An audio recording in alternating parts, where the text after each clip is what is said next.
जिंदगी में जब जिसको जो तकलीफ मिलनी है, जो दर्द मिलना है, वो मिलकर रहेगा। आप चाहे कितनी कोशिश कर लीजिए, अगर किसी का दुखी होने का समय है तो आप उसे बदल तो नहीं सकते। अपने आप को ब्लेम करना छोड़ दीजिए, आपकी कोई जिम्मेवारी नहीं है। हेलो एवरीवन, नाम है निशा। चैनल किसी कहानियां किताबों पर आपका बहुत बहुत स्वागत है। एक बार फिर हाजिर हो चुकी हूँ लेकर नॉवल नॉर्वेगियन वुड्स, जिसे लिखा है हारुकी मुराकामी ने, समरी का सेकंड पार्ट।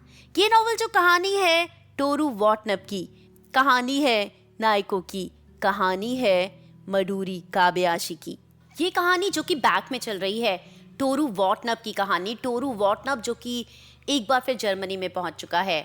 ऑलमोस्ट 18 साल हो चुके हैं जब वो नाइको से लास्ट मिला था। नाइको से उसने प्रॉमिस किया था कि वो उसे कभी नहीं भूलेगा, पर उसकी यादें धुंधली होती जा रही थी। इसलिए उसने इस नॉवल को लिखना डिसाइड किया था, इस कहानी को लिखना डिसाइड किया था, ताकि वो नाइको को कभी ना भूल सके। टोरू के दोस्त कुजुकी की गर्लफ्रेंड थी नाइको। कुजुकी ने सुसाइड कर लिया कि दोनों दोस्त बन गए, पर दोनों के लिए पास आना बहुत मुश्किल हो रहा है। क्या कुजुकी इस रिलेशनशिप को एक्सेप्ट करता? पर कुजुकी तो इस दुनिया में है ही नहीं, फिर उसके बारे में क्यों सोचना है? अगर दोनों एक दूसरे को पसंद करते हैं तो इन्हें करीब आ जाना चाहिए। बट स्ट्रेस, टेंशन, किसी के दुखों की जिम्मेवारी खुद लेना, ये सब हमें इतनी बुरी सिचुएशन में डाल देता है कि हमारी मेंटल स्टेबिलिटी खराब हो जाती है। ऐसा ही कुछ नाइको के साथ भी हुआ है और वो एक हॉस्पिटल में पहुंच गई है जहां वो ट्रीटमेंट करा रही है। नाइको को लगता है कि वो बाहर की दुनिया के साथ डील नहीं कर पा रही, उसके लिए सब कुछ बहुत मुश्किल हो रहा है। इधर टोरू उसका इंतजार करना चाहता है, उसके साथ जिंदगी बिताना चाहता है, उसे प्यार करता है, पर उसे लगता है कि नाइको उसे प्यार नहीं करती, वो तो सिर्फ कुजुकी को प्यार करती थी। नाइको के साथ वो थोड़ा ऑकवर्ड रहता है। नाइको को छूना भी चाहता है, उसके करीब भी जाना चाहता है। वो जान चुका है कि वो भी उसके करीब आना चाहती है, पर दोनों के बीच में एक हेजिटेशन है। कुजुकी उसकी तकलीफों के लिए, उसके मरने के लिए कहीं ना कहीं ये दोनों अपने आप को जिम्मेवार समझने लगे हैं। खैर चलिए कहानी आगे बढ़ाते हैं। हाँ, अगर आपने इस कहानी का फर्स्ट पार्ट नहीं सुना है तो आप उसे इसी चैनल पर सुन सकते हैं। लास्ट वीक हमने जाना था कि टोरू नाइको से मिलने एमी हॉस्पिटल गया था और वहाँ इन दोनों ने पहली बार उन टॉपिक्स पर बात की थी जिन्हें ये अभी तक अवॉइड कर रहे थे। कुजुकी को क्या इन दोनों का रिश्ता मंजूर होगा? वो ऊपर से देख रहा होगा तो उसे खुशी हो रही होगी या दुख? नाइको की ये टेंशन थी और टोरू के पास भी इस सवाल का कोई जवाब नहीं था, क्योंकि कहीं ना कहीं उसके मन में भी ये गिल्ट तो है कि अपने बेस्ट फ्रेंड की गर्लफ्रेंड के साथ जाना सही है, और इसी गिल्ट से वो बाहर नहीं आ पा रहा है। स्टिल वो नाइको से प्यार करता है और नाइको के साथ रहना चाहता है। नाइको ने तब उसे अपनी फैमिली हिस्ट्री के बारे में भी बताया। उसकी एक बड़ी बहन थी जिसे वो बहुत प्यार करती थी, जो बहुत स्मार्ट थी, बहुत इंटेलिजेंट थी, हर चीज में नाइको से बहुत बेहतर थी। पेरेंट्स भी उसी को सबसे ज्यादा प्यार करते थे। नाइको उस टाइम बहुत छोटी थी। एक दिन मॉम ने कहा था खाना बन गया है, दीदी को बुला लाओ। नाइको जब अपनी बहन के कमरे में गई तो उसने देखा कि उसकी बहन खिड़की के पास एक रस्सी से लटकी हुई है। उसने अपनी जान दे दी थी। नाइको सन रह गई थी। उस समय नाइको को चिल्लाना चाहिए था, पर वो नहीं चिल्लाई थी। अपनी बहन की लाश के साथ वो पता नहीं कितने टाइम तक चुपचाप खड़ी रही थी। जब मॉम इन दोनों को ढूंढती हुई ऊपर आई थी तब नाइको की बहन को ऐसे लटके हुए देखकर वो बहुत तेज चिल्लाई थी। नाइको के लिए ये एक बहुत बड़ा सदमा था। उसकी बहन ने क्यों अपनी जान दे दी? और उसके बाद जब कुजुकी ने भी ऐसा किया तो नाइको एक स्ट्रेस में, एक डिप्रेशन में आ गई थी, जिसकी वजह से आज वो यहाँ तक पहुंच गई है। उसने लाइफ के साथ, लोगों के साथ कोप अप करने की कोशिश तो की थी, बट वो नहीं कर पा रही थी। अब उसे डर है कि वो यहाँ से निकलकर एक नॉर्मल जिंदगी कभी जी पाएगी या नहीं। हालांकि टोरू ने उसे बहुत हिम्मत दी थी, कहा था कि वो बाहर जरूर आएगी और ये दोनों एक अच्छी जिंदगी जरूर जिएंगे। उसे वादा कर कर कि वो दोबारा उससे मिलने आएगा, वो उसका इंतजार करेगा। टोरू चला गया था। क्या कॉलेज में आने के बाद टोरू का बिल्कुल मन नहीं लग रहा था। उसे राइको की बहुत याद आ रही थी। वो नाइको के करीब होना चाहता था, क्लासेस में जा तो रहा था बट काफी ऑफ रहता था। एक दिन वो लाइब्रेरी जा रहा था, तब उसे रोका मडूरी काबयाशी ने। तुम कहाँ जा रहे हो? लाइब्रेरी। चलो चलो छोड़ो लाइब्रेरी, मेरे साथ लंच करने चलो। टोरू ने कहा कि मैं लंच कर चुका हूँ, जिस पर मडूरी ने कहा कोई बात नहीं, दोबारा कर लेना। मडूरी मानने वाली कहाँ थी और वो अपने साथ टोरू को ले गई थी। वहां मडूरी ने लंच किया था, टोरू ने कॉफी पी थी। मडूरी ने कहा बहुत बार तुम्हें कॉल किया बट तुम्हारा कुछ पता ही नहीं चला। कुछ काम था? टोरू ने पूछा। नहीं, जस्ट लाइक दैट। तुम्हारी शक्ल पे 12 क्यों बचे हुए हैं? ऐसा क्यों लग रहा है कि तुमने अभी अभी भूत देख लिया हो? नहीं, वो मैं आउट ऑफ टाउन था ना, शायद थक गया हूँगा। तुम्हें देखकर तो ऐसा नहीं लगता। टोरू ने कहा हाँ, मुझे ये दुनिया जैसे बहुत अजीब लग रही है, मैं कनेक्ट नहीं कर पा रहा। जब आप स्ट्रेंजर की तरह फील करते हो ना, तो ये दुनिया स्ट्रेंज ही लगती है। दारू पियोगे? मडूरी ने पूछा। इस टाइम दिन में? हाँ, क्या फर्क पड़ता है, शायद तुम्हारे अंदर थोड़ी लाइफ आ जाए। चाहता तो मैं भी यही हूँ। चलो। मडूरी टोरू को एक ऐसी जगह ले गई थी जहाँ दिन में दारू पीने पर किसी को कोई ऑब्जेक्शन नहीं है, कोई आपको जज नहीं करता। दोनों ने दारू पीना शुरू कर दिया था। तब मडूरी ने कहा कि सारी दुनिया की टेंशन छोड़ दो, अपनी गर्लफ्रेंड को भूल जाओ, परिवार को भूल जाओ। ऐसा करना चाहते हो? हाँ, एक्चुअल में ऐसा ही करना चाहता हूँ। चलो कहीं दूर चलते हैं, बहुत दूर। मैं तुम्हारे लिए बुल जैसे ताकतवर बच्चे पैदा करूंगी। बुल जैसे? हाँ, नो, तुम बुल जैसे ताकतवर नहीं चाहते होगे, फिर भी देखना तो जरूर चाहूंगा। मेरा क्या है, मैं तो कुछ भी बोल रही हूँ, मडूरी ने कहा। उस दिन तुम्हारे साथ कितना मजा आया था। तुम मेरे ऊपर चीजों को फोर्स नहीं करती ना, शायद इसलिए। टोरू ने कहा। मैं तुम्हें ठीक से जानती जो नहीं हूँ, अगर जानती तो करती। हाँ, ऑब्वियसली। लोग कब, कहाँ, किसके ऊपर कितनी चीजें फोर्स कर रहे हैं, हम सोच भी नहीं सकते। हर कोई एक्चुअल में किसी ना किसी के ऊपर कुछ ना कुछ तो फोर्स करता ही रहता है। तुम्हें क्या किसने फोर्स कर दिया? टोरू ने पूछा। क्यों, तुम मेरे बारे में जानना चाहते हो? Kind of.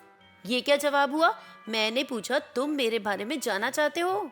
हाँ भाई, मैं मडूरी काबयाशी के बारे में जानना चाहता हूँ, चाहे तुम्हें कुछ और ही जानने को मिले, कुछ उल्टा ही। क्यों, तुम इतनी बुरी हो? हाँ, मैं बहुत बुरी हूँ। संडे को फ्री हो? हाँ, मैंने तुम्हें कहा तो था, शाम को काम पर जाना होता है, उससे पहले मैं संडे को फ्री होता हूँ। ठीक है, तो मैं संडे को तुम्हारे हॉस्टल आ जाऊंगी, बट टाइम ठीक से नहीं कह सकती। Is it okay? हाँ, कोई बात नहीं। जानते हो मैं इस समय क्या सोच रही हूँ? मैं कैसे जान पाऊंगा? टोरू ने कहा।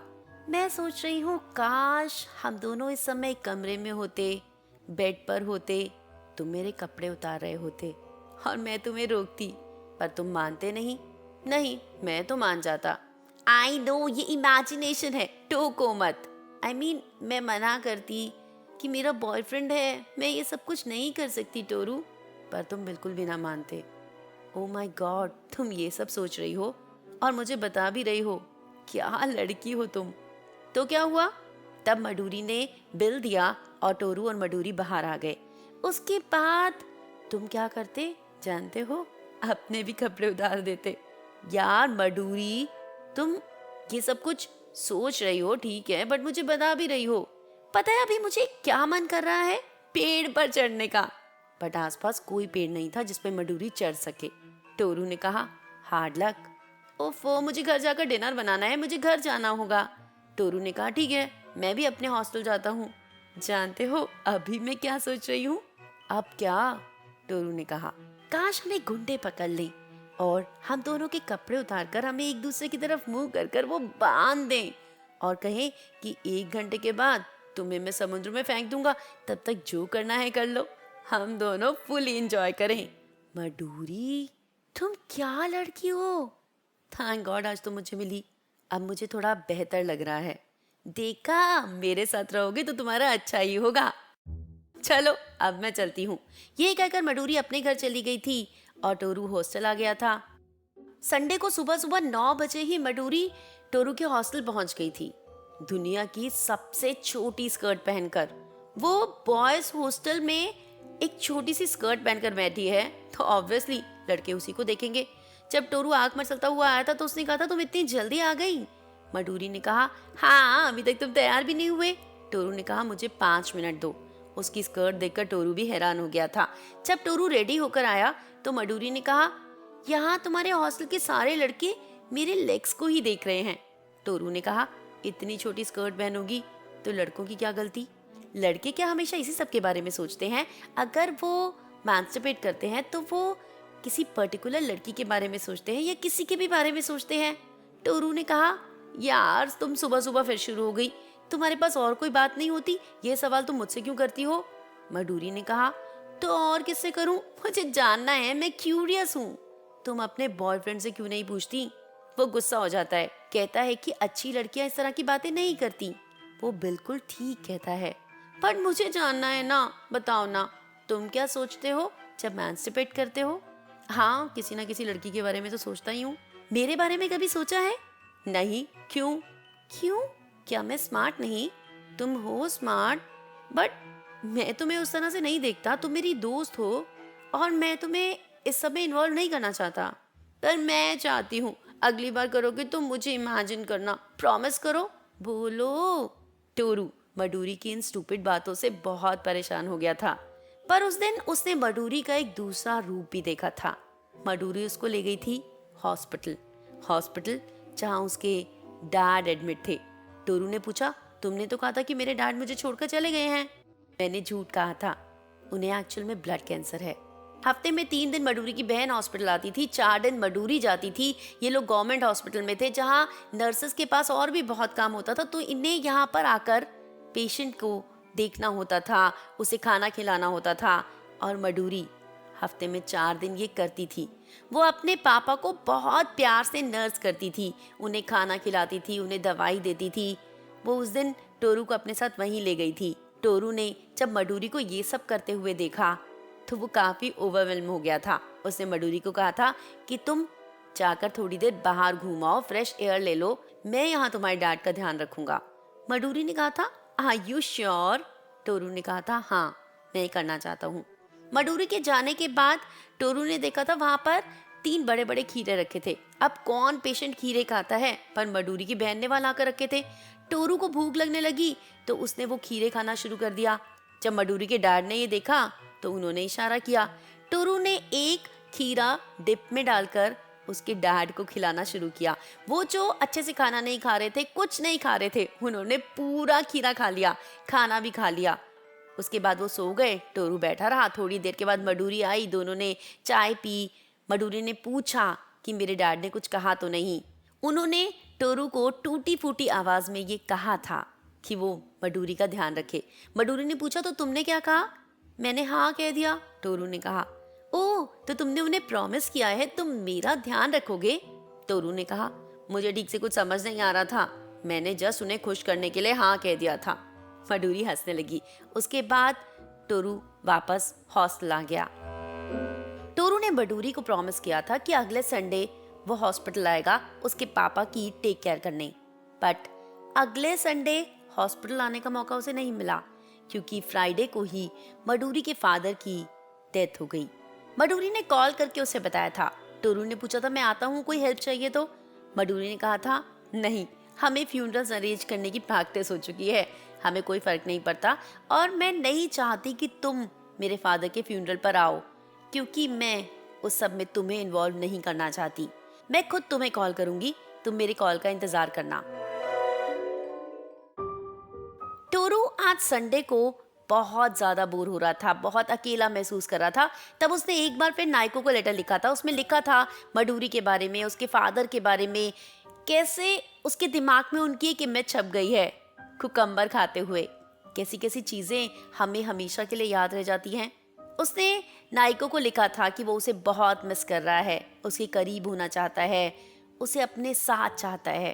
पर उसने लिखा था कि वो उसी की तरह बहुत मेहनत कर रहा है, क्लासेस अटेंड करता है, शाम को पार्ट टाइम जॉब करता है और जैसे नायको हार्ड वर्क कर रही है वो भी हार्ड वर्क कर रहा है। शाम को जब वो काम पर गया तो उसका ध्यान ही नहीं गया, उसका हाथ एक शीशे में लगकर बहुत बुरी तरह कट गया था।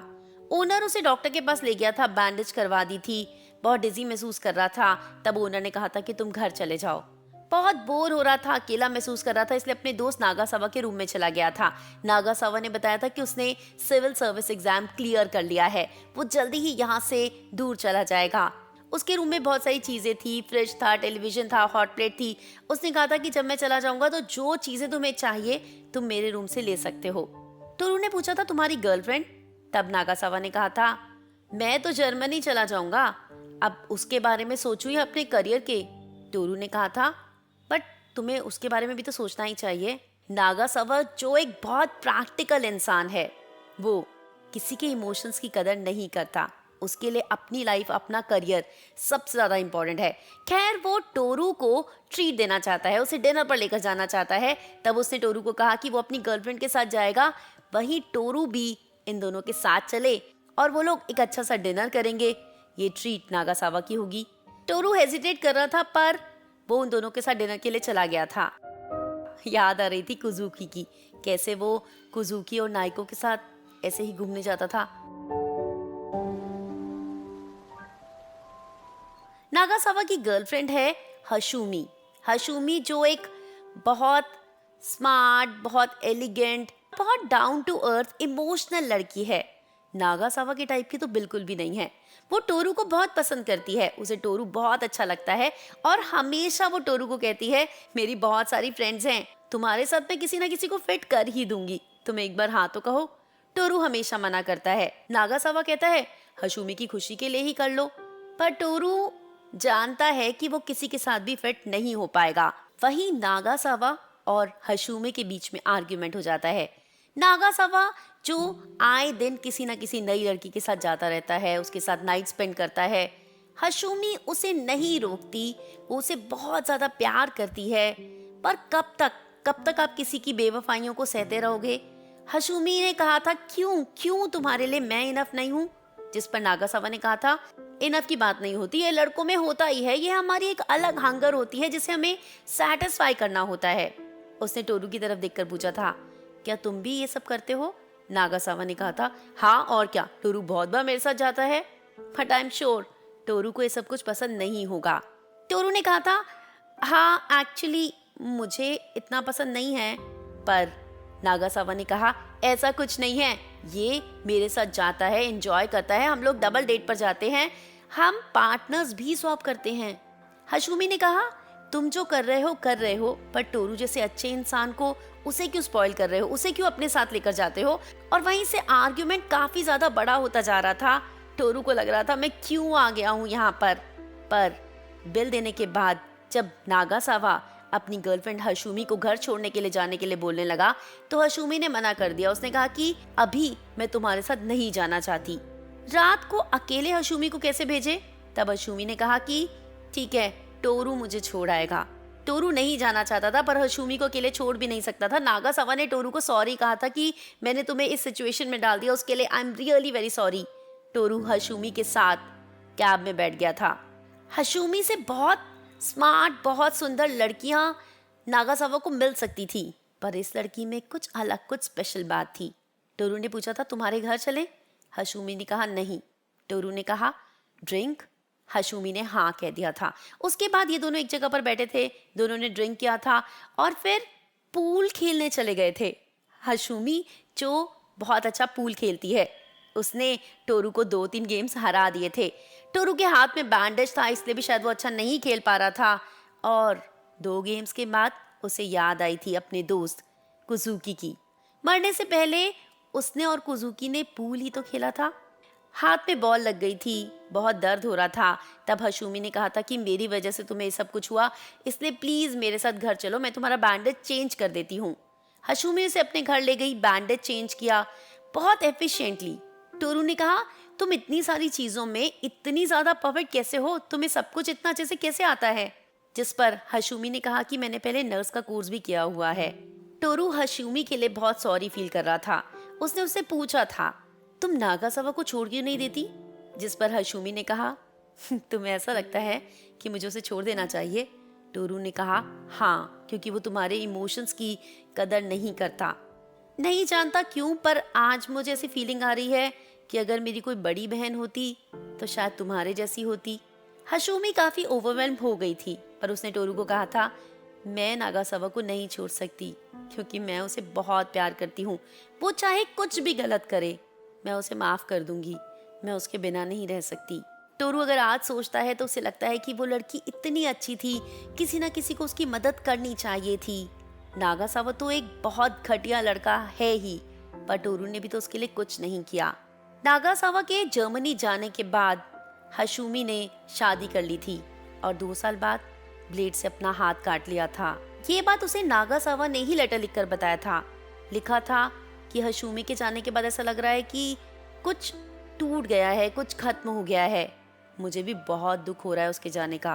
टोरू ने जब ये लेटर पढ़ा था तो उसे बहुत गुस्सा आया था। उसने लेटर फाड़ कर फेंक दिया था और कभी भी नागासावा को उसके बाद कांटेक्ट नहीं किया था।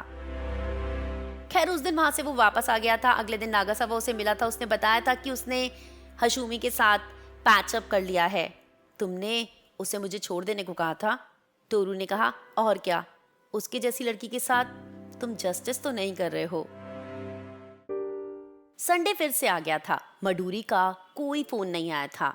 बहुत अकेला महसूस कर रहा था, लोनली महसूस कर रहा था, नाइको को याद कर रहा था। उसे लेटर लिखा था कि वो उसे बहुत मिस कर रहा है। लिखा था हत्सुमी के बारे में, कैसे वो उसके साथ पूल खेलने गया, कैसे उसने उसे हरा दिया। उसने लिखा कि 2 गेम खेलने के बाद उसे कुजुकी की याद आई। पर ऐसा क्यों? पूल का नाम सुनते ही उसे कुजुकी की याद आनी चाहिए थी। इस बात से वो बहुत हैरान था। उसने नाइको को लिखा था कि मैं तुम्हारे साथ होना चाहता हूँ। पता नहीं कितने संडे, पता नहीं कितने दिन यूं अकेले उदास जिंदगी उसे जीनी पड़ेगी। क्यों ऐसा है कि पूरी दुनिया में कोई भी नहीं है उसका? कुजुकी के बाद वो किसी को भी उतना अच्छा दोस्त क्यों नहीं बना पाया? क्या हमेशा उसकी जिंदगी ऐसे ही उदास रहेगी? वेंसडे को मडूरी का कॉल आया था। उसे मिलने के लिए बुलाया था। जब टोरू से मिलने गया तो मडूरी के पास एक सूटकेस भी था। कहाँ जा रही हो? टोरू ने पूछा। जा नहीं रही, आई हूँ। टोरू ने तब उससे उसके फादर के फ्यूनरल के बारे में पूछा, जिस पर मडूरी ने कहा कि ये तो बहुत ही आम बात हो गई है हमारे लिए। हम दोनों को ज़्यादा कुछ करना नहीं था इसके लिए, पड़ोसियों ने ही सब कुछ कर दिया था। बस हमें झूठे आंसू बहाने थे और इस बार हमने वो भी नहीं बहाए क्योंकि सब लोग हमें रोता हुआ और कमज़ोर देखना चाहते थे, और जो सब लोग चाहते हैं वही हम क्यों करें। हम दोनों ने फ्यूनरल के बाद बहुत ड्रिंक किया, सुबह तक ड्रिंक करते रहे और फिर अगला पूरा दिन सोए। उसके बाद हमें लगा कि यार जिंदगी में कुछ ना करना, इसकी तो हमें आदत ही नहीं है, तो चलो एक ब्रेक लेते हैं। दुकान बंद कर दी। मेरी बहन अपने बॉयफ्रेंड के साथ चली गई और मैं अपने बॉयफ्रेंड के साथ की एक बहुत अच्छा टाइम स्पेंड करूंगी। पर वहां जाके हम दोनों की लड़ाई हो गई और जो टाइम अच्छा होना था वो स्पॉइल हो गया। बॉयफ्रेंड वहां बीच में ही मुझे छोड़कर चला गया और मैंने 2-3 दिन अपनी दोस्त के साथ बिताए। बहुत मिस किया तुम्हें। टोरू ने कहा। मुझे मुझे क्यों मिस किया तुमने? अरे तुम मुझे अच्छे लगते हो, इसीलिए तुम्हें मिस किया। तुम मेरे दोस्त जो हो, पर तुम्हारा बॉयफ्रेंड है, फिर भी तुम मुझे मिस कर रही हो। बॉयफ्रेंड है तो मैं किसी और के बारे में सोच नहीं सकती, किसी और को याद भी नहीं कर सकती। नहीं मतलब, फिर भी तुम अगर ऐसी बातें करोगे ना तो मैं अब रोने लग जाऊंगी, और मैंने एक बार रोना शुरू किया तो मैं पूरा दिन रोती रहूंगी। तुम मुझे चुप भी नहीं करा पाओगे। मडूरी एक बहुत वियर्ड लड़की है। हालांकि दिल की बहुत अच्छी है, बहुत प्यारी है, हेल्पिंग है, स्मार्ट भी है, सेक्सी भी है, बट वियर्ड तो है। और जैसा कि नाइको ने कहा था, टोरू को वियर्ड लोग ही ज्यादा पसंद आते हैं। मडूरी ने टोरू से पूछा, और आजकल संडेज को क्या करते हो? लॉन्ड्री, बुक्स पढ़ना, बस यही सब। अच्छा, और अपनी उस गर्लफ्रेंड के बारे में मुझे कुछ नहीं बताओगे? थोड़ा कॉम्प्लिकेटेड है। मडूरी ने टोरू को कहा कि मैं तुम्हारे साथ रहना चाहती हूँ, तुम्हारी बाहों में सोना चाहती हूँ। टोरू ने इनकार किया, पर मडूरी नहीं मान रही थी।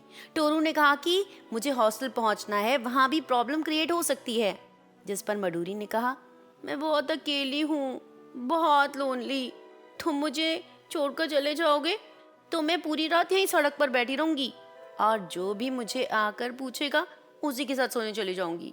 यही चाहते हो तुम? ऐसी ही दोस्ती है हमारी। टोरू के पास कोई चारा नहीं था। उसने नागासावा को फोन किया था और कहा था यार हॉस्टल में संभाल लेना। नागासावा ने कहा था हाँ मैं संभाल लूंगा, जब तुम लौटोगे तो मेरे रूम की खिड़की से आ जाना, कोई प्रॉब्लम नहीं होगी। टोरू ने कहा ठीक है, ऑल सेट, अब बताओ कहाँ चलना है। मडूरी ने कहा चलो किसी होटल में रूम ले लेते हैं। टोरू ने कहा तुम्हारी बहन सच में घर पर नहीं है। मडूरी ने कहा नहीं। तो ठीक है, फिर तुम्हारे घर ही चलते हैं अगर तुम्हें प्रॉब्लम ना हो। मडूरी ने कुछ सोचा और कहा कि ठीक है, ये भी ठीक है। मडूरी टोरू को अपने घर ले गई थी और उसकी वियर्ड बातें चालू ही थी। पर उसने टोरू को कहा था मुझे हक कर लो, मेरे साथ लेट जाओ, मैं सोना चाहती हूँ। टोरू उसे हक कर कर उसके साथ लेट गया था। बातें करते करते ही मडूरी को नींद आ गई थी। वो उसके बाद उठा था, मडूरी की तरफ देखा था, एक बच्चे की तरह सोती हुई वो बहुत क्यूट लग रही थी। टोरू ने पहले इधर उधर टाइम पास किया। जब सुबह हुई तब उसने एक पेपर पर नोट लिख दिया कि सुबह हो गई है, मैं हॉस्टल जा रहा हूँ, जब तुम उठोगी तब बात करते हैं। वो अपने हॉस्टल चला गया था। टोरू का 20th बर्थडे आ गया था। नाइको ने उसे लेटर भेजा था, एक ब्लू कलर का स्वेटर भी भेजा था। लिखा था कि ये राइको ने तुम्हारे लिए पसंद किया है, उम्मीद करती हूँ तुम्हें अच्छा लगेगा। टोरू उस लेटर को पाकर, उस स्वेटर को पाकर बहुत खुश हुआ था। उसके बाद उसने फिर नाइको को लेटर लिखा था और पूछा था क्या मैं तुमसे मिलने आ सकता हूँ। नाइको का लेटर आ गया था, हाँ क्यों नहीं आ सकते। वो अपना सामान बांधकर नाइको से मिलने चला गया था। पहले की तरह ही 2 रात वो नाइको के रूम में रहा था। इस बार राइको ने थोड़ा टाइम इन दोनों को और ज्यादा अकेले दे दिया था। रात को ये दोनों एक साथ थे, एक दूसरे को छुआ था, एक दूसरे के करीब आए थे। पर आज भी नाइको वेट नहीं हुई थी। हाँ उसने ओरली टोरू को सेटिस्फाई करने की कोशिश की थी, बट थोड़ी डिप्रेस हुई थी। उसने कहा था सिर्फ उसी दिन मैं वेट क्यों हुई थी, उसके बाद मैं क्यों नहीं हो पा रही, क्या मैं कभी भी किसी के भी साथ नहीं कर पाऊंगी। जिस पर टोरू ने कहा ऐसा कुछ नहीं है, अभी तुम्हें स्ट्रेस होगा, टाइम के साथ चीजें ठीक हो जाएंगी। पर नाइको को इस चीज की टेंशन थी, क्या मैं किसी के साथ शादी करने के लायक भी हूं या नहीं। टोरू ने उसे कहा था कि मैं जल्दी ही एक पर्सनल रूम ले लूंगा और तुम चाहो तो वहां आकर मेरे साथ रह सकती हो। नाइको ने कहा था यहाँ से बाहर पता नहीं मैं रह पाऊंगी या नहीं। टोरू ने कहा था आकर तुम कोशिश तो करो, यहाँ से बाहर तो तुम्हें निकलना ही होगा। जब तक तुम यहीं पर रहोगी, बाहर नहीं निकलोगी, तो तुम्हारे लिए बाहर निकलना और ज्यादा मुश्किल होता चला जाएगा। इसलिए तुम्हें यहाँ से बाहर निकलना होगा। मैं चाहता हूँ तुम मेरे साथ आकर रहो। वो वापस हॉस्टल चला गया था। उसने वहां जाकर अरेंजमेंट्स कर लिए थे और एक पर्सनल रूम ले लिया था। वो वहां पर शिफ्ट भी हो गया था। इस सब में 2-3 हफ्ते निकल गए थे, शिफ्टिंग। उसके बाद इसने शिफ्ट होने के बाद भी एक बार नाइको को लेटर लिखा था, उसे अपना एड्रेस वगैरह सब कुछ बता दिया था और पूछा था कि वो कब लौटेगी। नाइको का कोई जवाब नहीं आया था। अगले हफ्ते फिर लेटर लिखा था, अपने घर के बारे में बताया था, आस पड़ोस के बारे में बताया था, पर इस बार नहीं पूछा था। वो उसे फोर्स नहीं करना चाहता था। इस सब में वो मडूरी को तो भूल ही गया था। ना मडूरी को उसने अपना एड्रेस बताया, कुछ नहीं बात हुई उसके साथ। उसे लगा ये तो सही नहीं है। तब उसने मडूरी के घर पर कॉल किया था। फोन उसकी बहन ने उठाया था, मडूरी को बुलाने के लिए कहा तो मडूरी ने बात करने से ही इनकार कर दिया। अपनी बहन को कहा कि बोल दो उसे, मैं उससे बात नहीं करूंगी। वो कहाँ चला गया उसने मुझे बताना भी जरूरी नहीं समझा। टोरू ने कहा हाँ मैं मानता हूँ ये मेरी गलती है, आई एम सॉरी, एक बार उसे फोन दो, मैं उसे समझा दूंगा। पर मडूरी फोन पर नहीं आई। उसने मडूरी की बहन को ही समझाया, कहा कि मैं बहुत गलत हूँ, मेरे से बहुत बड़ी गलती हुई है, मैं शिफ्ट कर रहा था, उस सब में मैं इतना इन्वॉल्व हो गया कि मैं मडूरी को कॉल करना भूल गया। उसकी बहन ने कहा मैं समझाने की कोशिश करूंगी। नाइको का भी 2 हफ्ते तक लेटर नहीं आया था। क्लासेस कम हो रही थी, ज्यादा कॉलेज नहीं जाना था। उसने पास ही एक जॉब भी ढूंढ ली थी। तब एक बार राइको का लेटर आया था। राइको ने लिखा था सॉरी, इतने दिनों तक तुम्हें लेटर नहीं लिखा। असल में मैं पहले लिखना चाहती थी, पर नाइको ने मना कर दिया था। उसका कहना था कि वो खुद लिखेगी, बट मैं तुम्हें बताना चाहती हूँ उसकी तबीयत ठीक नहीं है। उसने बहुत कोशिश की पर वो नहीं लिख पाई। लिखने की, समझने की कैपेसिटी उसकी दिन पर दिन कम होती जा रही है।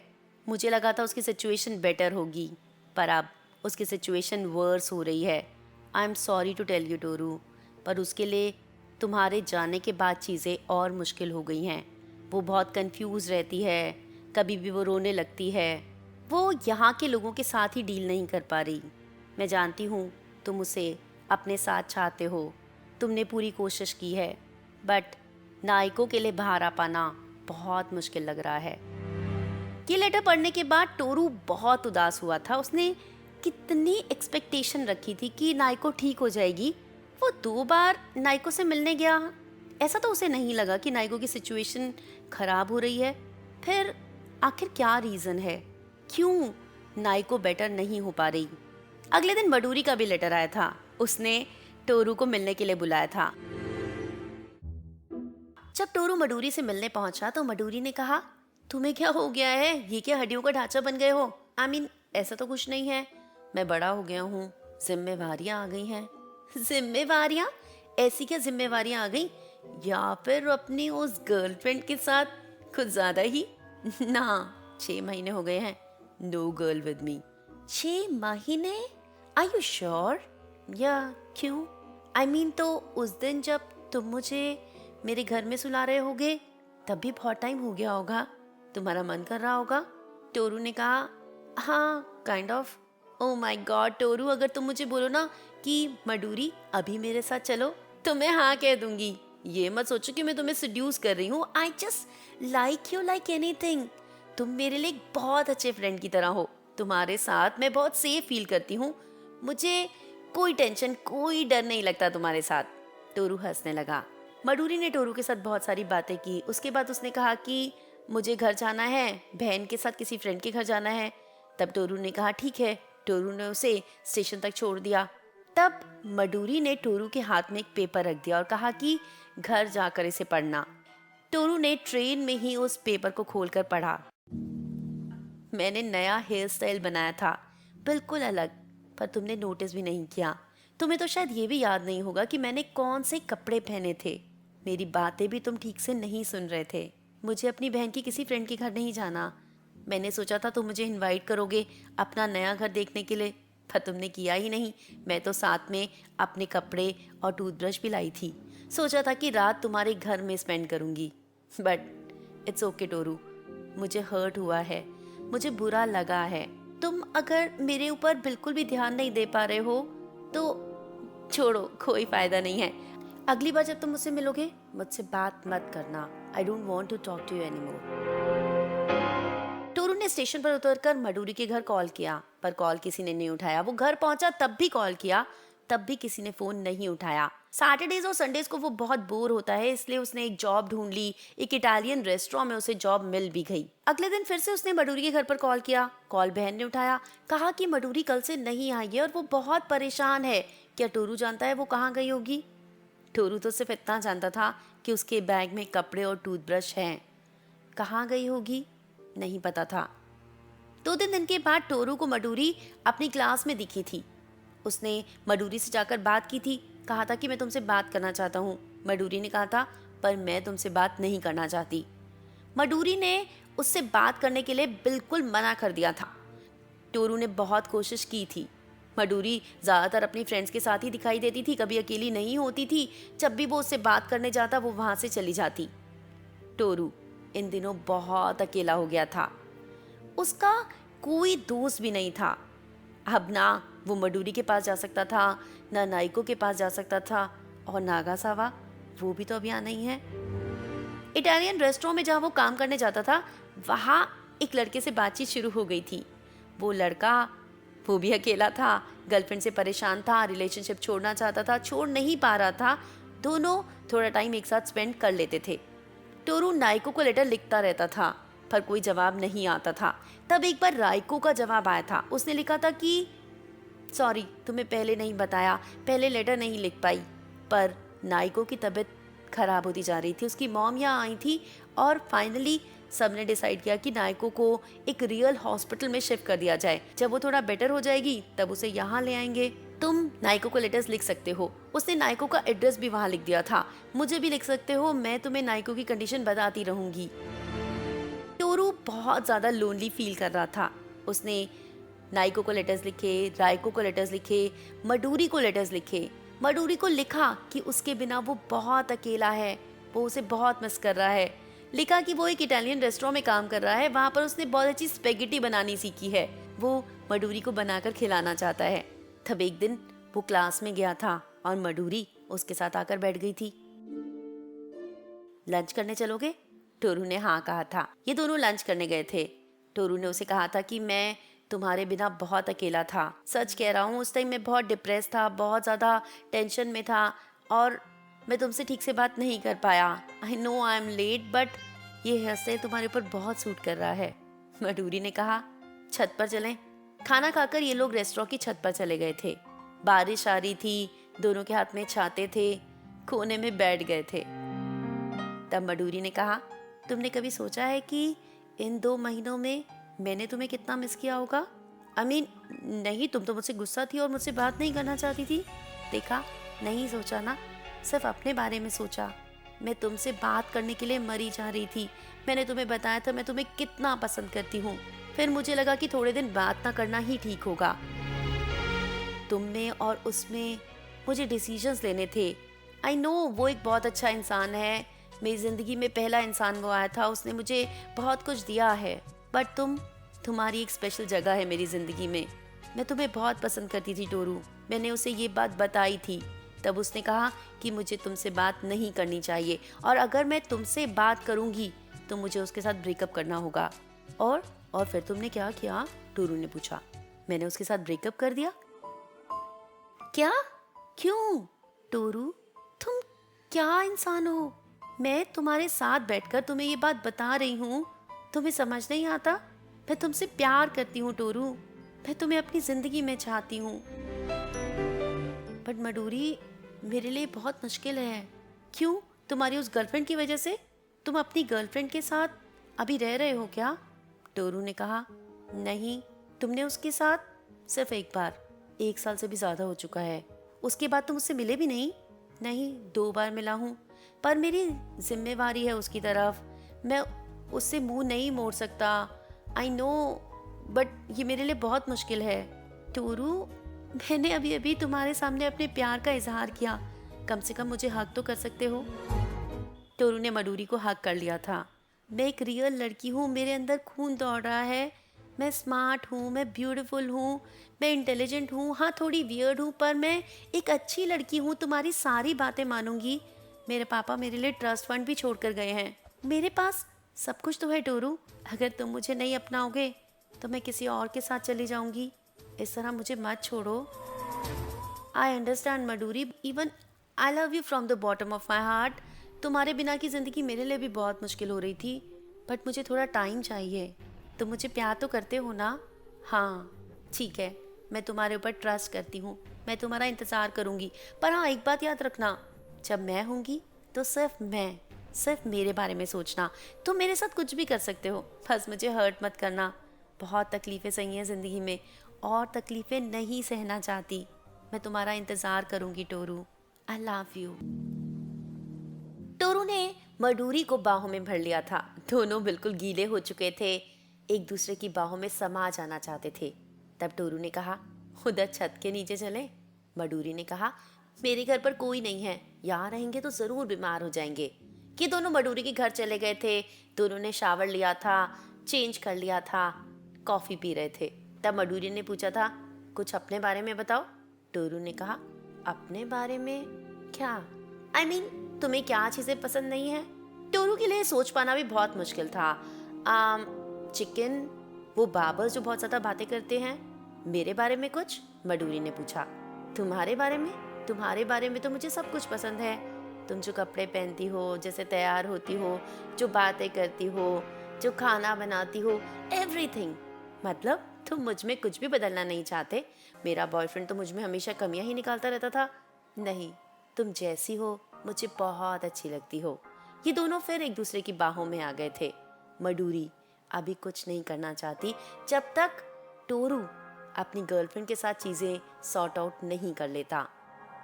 टोरू जब ट्रेन में वापस आ रहा था तब सोच रहा था पूरा दिन जो आज का गुजरा, इसे वो दोबारा जीना चाहे तो भी ऐसे ही जीना चाहेगा। आज जो हुआ उसने टोरू को बहुत खुशी दी थी, एक अलग सी खुशी टोरू की जिंदगी में आ गई थी।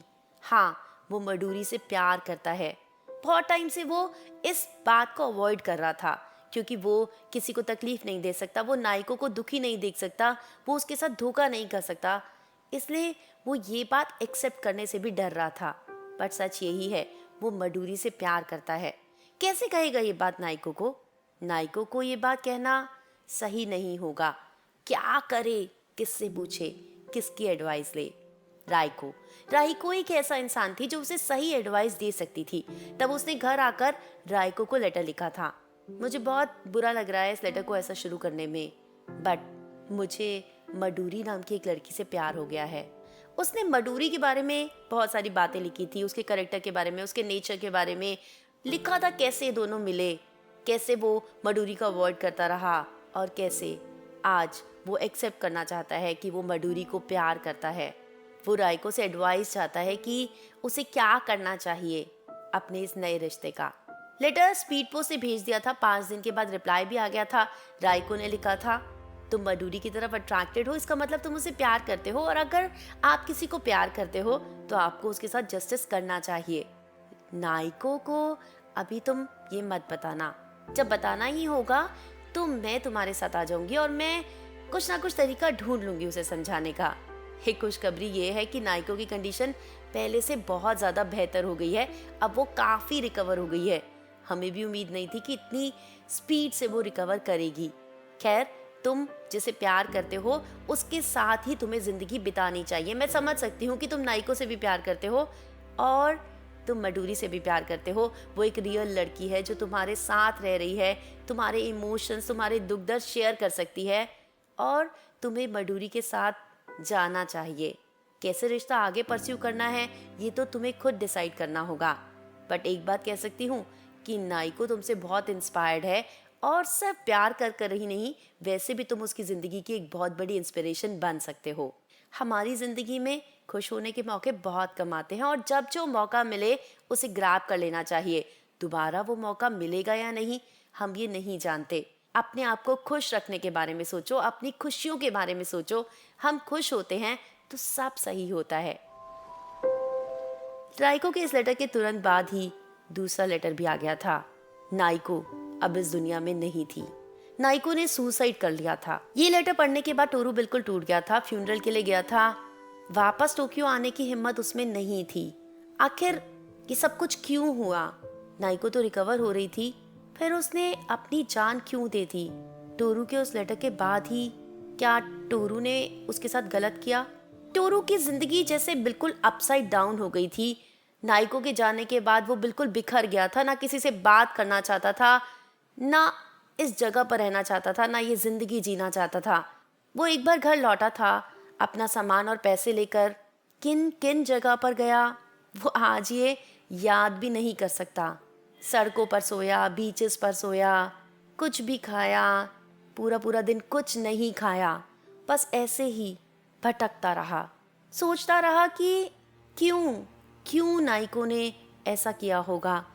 क्या नायको का उसके ऊपर से विश्वास उठ गया था? क्या नायको का जिंदगी के ऊपर से विश्वास उठ गया था? एक दिन उसने मडूरी को भी कॉल किया था। उसकी आवाज़ सुनने का बहुत मन कर रहा था।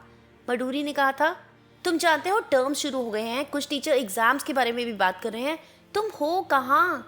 मैं अभी टोक्यो वापस नहीं आ सकता मडूरी, बस यही बता सकते हो तुम मुझे? हाँ, इससे ज़्यादा और कुछ नहीं, शायद अक्टूबर में बता पाऊँ। टोरू इधर उधर घूम रहा था, भटक रहा था।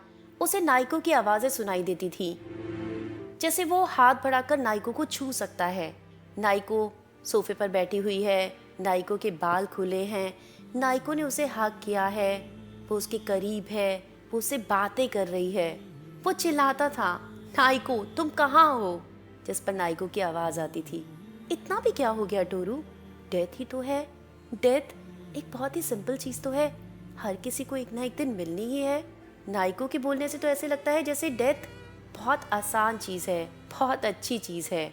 हाँ तो क्या हुआ, डेथ ही तो है। कुजुकी के जाने के बाद टोरू को एक चीज़ समझ में आई थी कि डेथ हमारी ज़िंदगी का हिस्सा है। पर नायको इस तरह उसे छोड़कर चली जाएगी, इस तरह वो गुम हो जाएगी, उसने सोचा नहीं था। और वो ये बात एक्सेप्ट भी नहीं कर पा रहा था। क्यों हर वो इंसान जिसे वो प्यार करता है क्यों हर इंसान उसे छोड़कर चला जाता है? क्यों वो एक ऐसी दुनिया में जी रहा है जहाँ कोई उसके साथ नहीं रहने वाला, सब छोड़कर चले जाएंगे? तब एक फिशरमैन आया था। उसने टोरू को खाना खिलाया था, सिगरेट पिलाई थी, ड्रिंक करवाया था, कुछ पैसे जेब में डाल दिए थे, कहा था कि तुम्हारी हालत बहुत खराब लग रही है, कुछ अपने लिए अच्छा खाना खरीद लो। उस दिन टोरू को बहुत बुरा लगा था। टोरू ने अपनी स्कूल की उस पहली गर्लफ्रेंड के बारे में भी सोचा था जिसे वो छोड़कर आ गया था। क्या उसने टोरू को माफ किया होगा? सोचकर अपने आप पर नफरत आ रही थी और टोरू को बहुत वॉमिटिंग हुई थी। उसने सोचा था अब समय आ गया है, मुझे टोक्यो वापस जाना ही होगा। वो स्टेशन गया था, टिकट ली थी। जब टोक्यो पहुंचा था 5 अक्टूबर, 1 महीना हो चुका था उसे यूं ही घूमते भटकते हुए। अब वो मडूरी को कॉल करे, क्या कहे? मेरी गर्लफ्रेंड के साथ सब कुछ खत्म हो चुका है, अब हम दोनों एक अच्छी जिंदगी जी सकते हैं। नहीं, वो ये नहीं कह सकता था। वो अपने घर आ गया था 4 दिन के लिए, जैसे उसने अपने आप को घर के अंदर ही बंद कर लिया था, किसी से बात नहीं करना चाहता था। सोच रहा था, खुजुकी, तुम्हारी नाइको आखिरकार तुम्हारे पास ही पहुंच गई। इस जिंदगी में मैंने उसे बहुत खुशियां देने की कोशिश की, उसके साथ एक अच्छी जिंदगी जीना चाहता था, पर तुम उसे मुझसे छीन कर ले ही गए ना। हाँ, वैसे भी तो वो तुम्हें ही प्यार करती थी, शुरू से वो सिर्फ और सिर्फ तुम्हारी ही थी। 4 दिन के बाद राइको का लेटर आया था। तुम्हारे लिए बहुत चिंता हो रही है, तुम हो कहाँ? क्या मुझे कल सुबह 9 बजे कॉल कर सकते हो? अगले दिन सुबह 9 बजे टोरू ने राइको को कॉल किया था। मेरी आवाज़ पहचान रहे हो या भूल गए हो नाइको के जाने के बाद मुझे? टोरू ने कहा, नहीं, ऐसा कुछ नहीं है।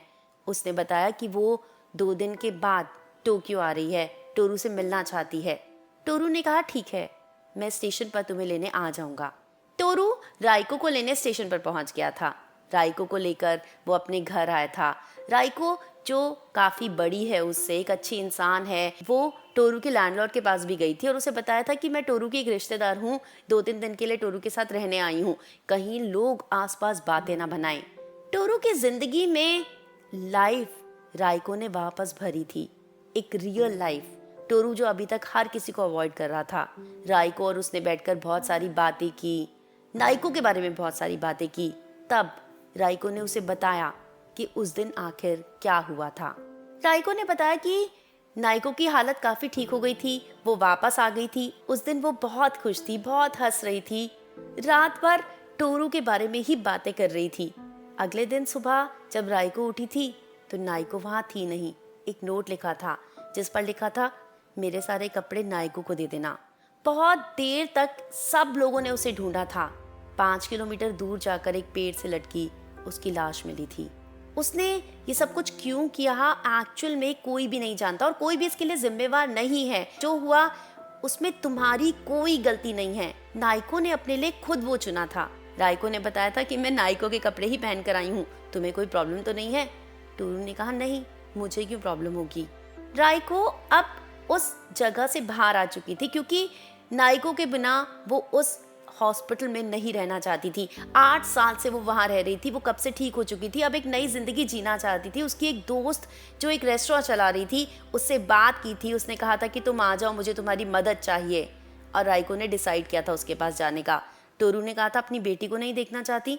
राइको ने कहा था, नहीं, वो लोग जिंदगी में आगे बढ़ चुके हैं, अब उन्हें मेरी ज़रूरत नहीं है, मैं वहाँ जाकर उनकी ज़िंदगी भी स्पॉइल नहीं करना चाहती। राइको ने टोरू को कहा था, क्या तुम मेरे साथ? टोरू ने कहा, हाँ, मैं भी चाहता हूँ। और ये दोनों उस रात एक हो गए थे। राइको के लिए रात बहुत स्पेशल थी। उसने कहा था, मेरी ज़िंदगी में एक कमी अब पूरी हो गई है, अब इस चीज़ की कमी मुझे कभी महसूस नहीं होगी। अगले दिन सुबह टोरू राइको को स्टेशन छोड़ने गया था। राइको को ट्रेन पर बिठाकर वो मडूरी से बात करना चाहता था, उससे मिलना चाहता था। उसने मडूरी को कॉल किया था, कॉल करके कहा था, मडूरी, मैं तुम्हें प्यार करता हूँ, तुमसे मिलना चाहता हूँ, हजारों लाखों बातें हैं जो मैं तुम्हें बताना चाहता हूँ, तुमसे बहुत सारी बातें शेयर करना चाहता हूँ। कुछ देर की चुप्पी के बाद मडूरी ने कहा, पर तुम हो कहाँ? टोरू आसपास देखने लगा, मैं हूँ कहाँ? ये कौन सी जगह है? लोग आ रहे थे, जा रहे थे। टोरू को कुछ समझ नहीं आ रहा था। मैं न्यूलैंड में हूँ, ये जगह।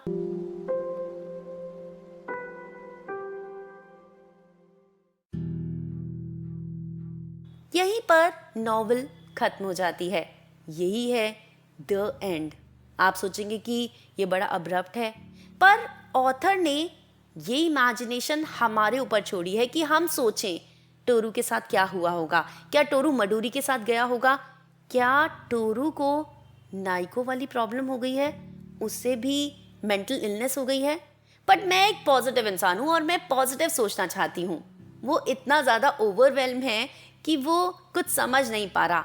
उसे कुछ टाइम लगेगा बट वो वापस सेंसेस में आ जाएगा। उसे मडोरी मिली या नहीं ये हम नहीं जानते। एक और पॉसिबल एक्सप्लेनेशन ये हो सकती है कि इस कंफ्यूजन के साथ वो रियलिटी में आ गया है। जब वो जर्मनी जा रहा था, जब नॉवल शुरू हुई थी, वो एरोप्लेन में था। हो सकता है वो वापस अपने प्रेजेंट में आ गया है और वो आसपास एरोप्लेन से उतरते हुए लोगों को देखकर कंफ्यूज हो गया है। एक तरफ उसके दिमाग में चल रही है कहानी और दूसरी तरफ है रियलिटी। दोनों के बीच में तालमेल नहीं बिठा पा रहा। खैर, टोरू 37 इयर्स का हो गया है, अकेला एरोप्लेन में जा रहा है, इसका मतलब वो ठीक है, उसे मेंटल इलनेस नहीं हुई है। ये तो है मेरा वर्जन। आपका वर्जन क्या है? आपको क्या लगता है इस एंडिंग का एक्चुअल में क्या मतलब हो सकता है? आपका वर्जन मैं ज़रूर जानना चाहूँगी। कमेंट करके मुझे अपना वर्जन भी ज़रूर बताना, मुझे बहुत अच्छा लगेगा। उम्मीद करती हूँ कहानी आपको बहुत पसंद आई होगी। और किस नॉवल की समरी चाहते हैं ज़रूर बताइए। आप मुझसे गुस्सा तो नहीं है कि बहुत सारी नॉवेल्स आप बताते हैं और वो मैं इस चैनल पर नहीं ला पाती? थोड़ा टाइम दीजिए, कोशिश कर रही हूँ। पूरी कोशिश है कि आपकी पसंद की नॉवल मैं इस चैनल पर लेकर आऊँ। नेक्स्ट वीक एक और अच्छी सी नॉवल मैं आपके लिए ज़रूर लेकर आऊँगी। रिकमेंड आप ही ने की है और इस नॉवल की रिकमेंडेशन भी आप ही की तरफ से आई थी, तो ऐसा नहीं है कि मैं आपकी कही हुई नॉवेल्स की समरी नहीं ला रही हूँ, बट हर किसी की एक साथ नहीं ला सकती। 1 बाय 1 पूरी कोशिश में हूँ। इसी के साथ दीजिए इजाज़त। अगर चैनल सब्सक्राइब नहीं किया है तो चैनल सब्सक्राइब कर लो यार। वीडियो पसंद आई है तो लाइक करो ताकि मुझे भी पता चले कि आपको इस नॉवल की समरी पसंद आई है। अपने दोस्तों के साथ शेयर करो और इंतजार करो। I'll be back soon. Till then, stay happy, keep smiling and keep waiting for me. Bye bye. Take care.